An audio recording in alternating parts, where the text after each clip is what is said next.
قدیم جواہرات جمع کرنے کی شوقین ایک خاتون نے دیکھا کہ ایک شخص اپنی دکان کے کاؤنٹر پر بلی کو جس پیالے میں دودھ پلا رہا ہے اس چینی کے قدیم پیالے کی قیمت $30,000 سے کم نہیں۔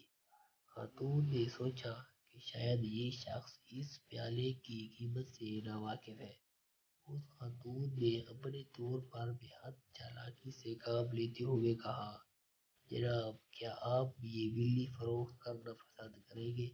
تو اس شخص نے کہا، یہ میری پالتو بلی ہے، پھر بھی آپ کو یہ اتنی ہی پسند ہے تو $50 میں خرید لیجیے۔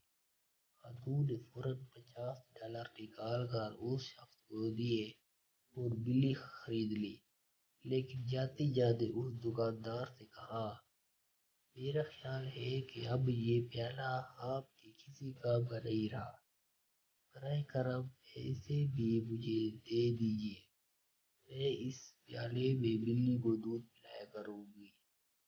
دکاندار نے کہا، خاتون میں آپ کو یہ پیالہ نہیں دے سکتا کیونکہ اس پیالے کو دکھا کر اب تک 300 بلیاں فروخت کر چکا ہوں، ان مشہور عوام کے نام جن کے ساتھ سیاستدان ایسا ہی کچھ کرتے ہیں۔